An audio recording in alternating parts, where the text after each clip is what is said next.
ಆತ್ಮೀಯ ಬಂಧುಗಳೇ, ಮಹಾಭಾರತ ವಿರಾಟ ಪರ್ವ, ಇದರಿಂದ ಅಭಿಮನ್ಯುವಿನ ಜೊತೆ ಉತ್ತರಾಳ ವಿವಾಹ ಈ ವಿಷಯದ ಬಗ್ಗೆ ನಾವು ತಿಳ್ಕೊಳ್ತಾ ಇದ್ವಿ.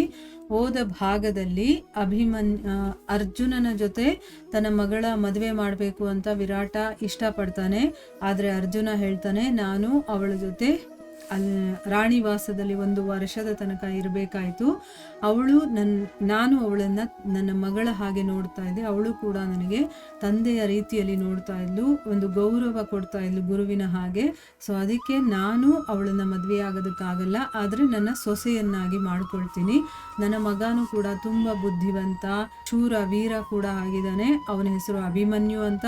ಅವನು ಕೃಷ್ಣನಿಗೆ ಬಾಮೈದ ಕೂಡ ಆಗಬೇಕು. ಕೃಷ್ಣ ಕೂಡ ಅಭಿಮನ್ಯುವನ್ನ ತುಂಬಾ ಪ್ರೀತಿಸ್ತಾನೆ ಅಂತೆಲ್ಲ ಹೇಳಿದ್ಮೇಲೆ ವಿರಾಟ ಒಪ್ಕೊಳ್ತಾನೆ. ಆಮೇಲೆ ಎಲ್ಲ ಬೇರೆ ಬೇರೆ ಕಡೆಗೆ ದೂತರನ್ನ ಕಳಿಸಿ ಈ ವಿಚಾರವನ್ನ ರಾಜರಿಗೆ ತಿಳಿಸ್ತಾರೆ.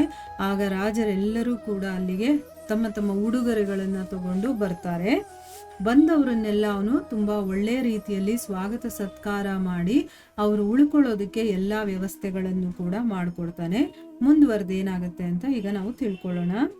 ಭಗವಂತ ಶ್ರೀಕೃಷ್ಣ, ಬಲದೇವ, ಕೃತವರ್ಮ, ಸಾತ್ಯಕಿ, ಅಕ್ರೂರ ಮತ್ತೆ ಸಾಂಬ ಮುಂತಾದ ಕ್ಷತ್ರಿಯರೆಲ್ಲರೂ ಕೂಡ ಅಭಿಮನ್ಯು ಮತ್ತೆ ಸುಭದ್ರಾಳನ್ನ ಜೊತೆಯಲ್ಲಿ ಕರ್ಕೊಂಡು ಬರ್ತಾರೆ. ಯಾರು ದ್ವಾರಕೆಯಲ್ಲಿ 1 ವರ್ಷದ ತನಕ ವಾಸ ಮಾಡಿದ್ರೋ, ಇಂದ್ರಸೇನಾದಿ ಸಾರಥಿಗಳು ಕೂಡ, ಯಾಕಂದ್ರೆ ಇವರು ಕಾಡಿಗೆ ಅಜ್ಞಾತವಾಸಕ್ಕೆ ಹೋಗಬೇಕಾದ್ರೆ ದ್ವಾರಕೆಯಲ್ಲಿ ಇವರನ್ನೆಲ್ಲ ಇರಿ ಅಂತ ಹೇಳಿರ್ತಾರಲ್ಲ, ಅವರು ಕೂಡ ರಥಗಳ ಸಹಿತ ಅಲ್ಲಿಗೆ ಬರ್ತಾರೆ. ಭಗವಂತ ಶ್ರೀಕೃಷ್ಣನ ಜೊತೆ 10,000 ಆನೆಗಳು, ಅಂದ್ರೆ ಈಗ ಕೃಷ್ಣ ಏನೇನು ಉಡುಗೊರೆಯನ್ನ ತಗೊಂಡು ಬರ್ತಾ ಇದ್ದಾನೆ ಅಂತ ಇಲ್ಲಿ ಹೇಳ್ತಾ ಇದ್ದಾರೆ. 10,000 ಆನೆಗಳು, 10,000 ಕುದುರೆಗಳು, 1 ಅರಬ್ ರಥಗಳು, ಮತ್ತೆ 1 ನಿಕರ್ವ ಅಂದ್ರೆ 10 ಅರಬ್ ಕಾಲಾಳುಗಳ ಸೈನ್ಯ ಇತ್ತು. ವೃಷ್ಟಿ, ಅಂಧಕ ಮತ್ತೆ ಭೋಜ ವಂಶದ ಶಕ್ತಿವಂತ ರಾಜಕುಮಾರರು ಕೂಡ ಬಂದಿದ್ರು. ಶ್ರೀಕೃಷ್ಣ ನಿಮಂತ್ರಣದಲ್ಲಿ ಬಹಳಷ್ಟು ದಾಸಿಯರು, ನಾನಾ ಪ್ರಕಾರದ ರತ್ನಗಳು ಮತ್ತೆ ಬಹಳಷ್ಟು ವಸ್ತ್ರಗಳನ್ನ ಯುಧಿಷ್ಠಿರನಿಗೆ ಉಡುಗೊರೆಯಾಗಿ ಕೊಟ್ಟನು. ಅಂದ್ರೆ ಅವನು ಆಮಂತ್ರಣ ಕಳಿಸಿರ್ತಾನಲ್ಲ ಕರೆಯೋದಕ್ಕೆ, ಅದರ ಜೊತೆಗೇನೆ ಅವನು ಇದನ್ನೆಲ್ಲ ಕಳಿಸಿರ್ತಾನೆ. ರಾಜ ವಿರಾಟನ ಮನೆಯಲ್ಲಿ ಶಂಖ, ಭೇರಿಗಳು ಮತ್ತೆ ಗೋಮುಖ ಈ ರೀತಿಯ ಬೇರೆ ಬೇರೆ ರೀತಿಯ ವಾದ್ಯಗಳು ಮೊಳಗೋದಕ್ಕೆ ಶುರುವಾಗುತ್ತೆ. ಅಂತಃಪುರದಲ್ಲಿರುವಂತಹ ಸುಂದರ ಸ್ತ್ರೀಯರೆಲ್ಲ ನಾನಾ ರೀತಿಯ ಆಭೂಷಣಗಳನ್ನ ಮತ್ತೆ ವಸ್ತ್ರಗಳಿಂದ ಅಲಂಕಾರ ಮಾಡ್ಕೊಳ್ತಾರೆ. ಈಗ ಸಾಮಾನ್ಯವಾಗಿ ಅವರು ತುಂಬಾ ಅಲಂಕಾರ ಮಾಡ್ಕೊಂಡಿರುವಂಥವ್ರು ರಾಣಿವಾಸದವರು. ಇನ್ನು ಈಗ ಮದುವೆ ಸಮಾರಂಭ ಅಂತಂದಾಗ ಅವ್ರಿಗೆ ಇನ್ನು ಯಾವ ರೀತಿಯ ಅಲಂಕಾರ ಮಾಡ್ಕೊಳ್ಬೋದು ನಾವು ಯೋಚನೆ ಮಾಡಬೇಕು. ಯಾಕೆಂದರೆ ಒಳ್ಳೊಳ್ಳೆ ಆಭೂಷಣಗಳಿರುತ್ತೆ, ವಸ್ತ್ರಗಳಿರುತ್ತೆ, ಎಲ್ಲವನ್ನ ಹಾಕ್ಕೊಂಡು ಅವರು ಸುಂದರವಾಗಿ ಕಾಣಿಸ್ತಾ ಇದ್ದಾರೆ. ಕಿವಿಗಳಲ್ಲಿ ಮಣಿಮಯ ಕುಂಡಲಗಳನ್ನು ತೊಟ್ಕೊಂಡು ರಾಣಿ ಸುದೇಶ್ನಳನ್ನ ಮುಂದೆ ಮಾಡಿ ಮಹಾರಾಣಿ ದ್ರೌಪದಿಯ ಹತ್ರಕ್ಕೆ ಅವರು ಹೋಗ್ತಾರೆ.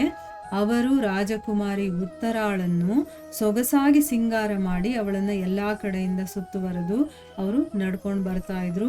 ದ್ರೌಪದಿಯ ಹತ್ರ ತಲುಪಿ ಅವಳ ರೂಪ, ಸಂಪತ್ತು ಮತ್ತೆ ಶೋಭೆಯ ಮುಂದೆ ಎಲ್ಲರೂ ಮಂಕಾಗಿ ಕಾಣಿಸ್ತಾರೆ. ಅಂದ್ರೆ ದ್ರೌಪದಿ ಅಷ್ಟು ಸೌಂದರ್ಯವತಿ ಅಂತ ಇಲ್ಲಿ ಹೇಳ್ತಾ ಇದ್ದಾರೆ. ಅರ್ಜುನ ಸುಭದ್ರಾನಂದನನಾದಂತಹ ಅಭಿಮನ್ಯುವಿಗೋಸ್ಕರ ಸುಂದರಿ ವಿರಾಟ ಕುಮಾರಿಯನ್ನ ಸ್ವೀಕಾರ ಮಾಡ್ತಾನೆ.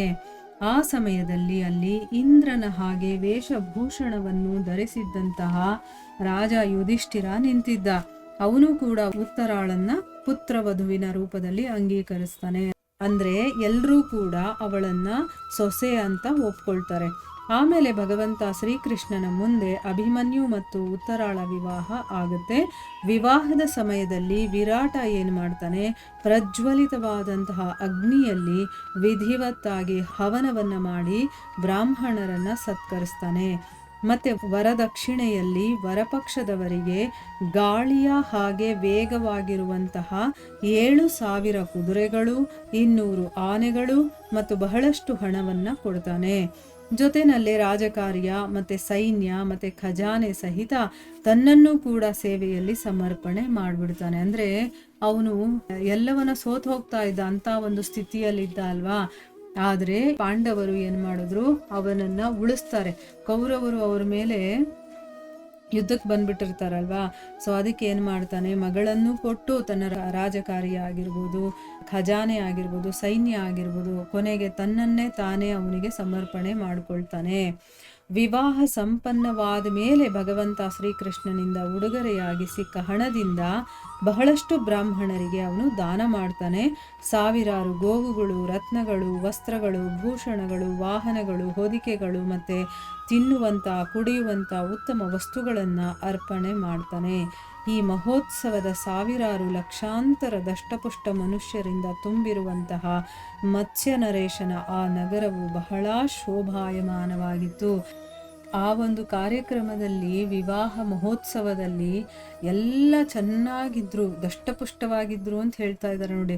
ಅಲ್ಲಿ ಯಾರಿಗೂ ಏನು ಕೊರತೆ ಅನ್ನೋದೇ ಇರಲಿಲ್ಲ. ಅವನ ಒಂದು ರಾಜ್ಯದಲ್ಲಿ ಊಟಕ್ಕಾಗಲಿ ಬಟ್ಟೆಗಾಗಲಿ ಎಲ್ಲರೂ ತುಂಬ ಬಲಿಷ್ಠರಾಗಿದ್ರು. ಈಗ ಆ ಒಂದು ನಗರ ಎಷ್ಟು ಚೆನ್ನಾಗಿದೆ ಅಂತಂದರೆ ನೋಡ್ತಾನೆ ಇರಬೇಕು ಅಂತ ಅನ್ನಿಸ್ತಾ ಇದೆ ಎಲ್ಲರಿಗೂ. ಅಷ್ಟು ಚೆನ್ನಾಗಿ ಆ ನಗರ ಇದೆ. ಮತ್ತು ಆ ನಗರದ ಜನರು ಕೂಡ ತುಂಬ ಆರೋಗ್ಯವಂತರು ಮತ್ತು ಶಕ್ತಿವಂತರಾಗಿದ್ದರು. ಮತ್ತೀಗ ಎಲ್ಲ ರಾಜರು ಸೇರ್ಕೊಂಡಿರೋದ್ರಿಂದ, ಅಲ್ಲಿ ವಿವಾಹ ಮಹೋತ್ಸವ ನಡೀತಾ ಇರೋದ್ರಿಂದ ಎಲ್ಲರಿಗೂ ಕೂಡ ತುಂಬಾ ಸಂತೋಷವಾಗಿದೆ. ಇಲ್ಲಿಗೆ ನಾವು ನಿಲ್ಲಿಸೋಣ.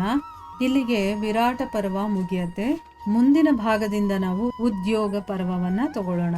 ಏನು ಅಂತಂದರೆ, ಈಗ ವಿರಾಟ ಪರ್ವದಲ್ಲಿ ವಿರಾಟನ ರಾಜ್ಯದಲ್ಲಿ ಬಂದು ಅವರು ಅಜ್ಞಾತವಾಸವನ್ನು ಕಳೀತಾರಲ್ಲ, ಆ ವಿಷಯದ ಬಗ್ಗೆ ನಾವು ತಿಳ್ಕೊಂಡ್ವಿ. ಅದಕ್ಕೆ ಅದನ್ನು ವಿರಾಟ ಪರ್ವ ಅಂತ ಕರೆದಿದ್ದಾರೆ.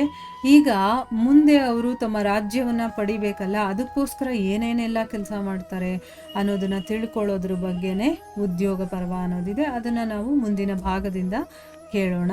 ಹರೇ ಕೃಷ್ಣ.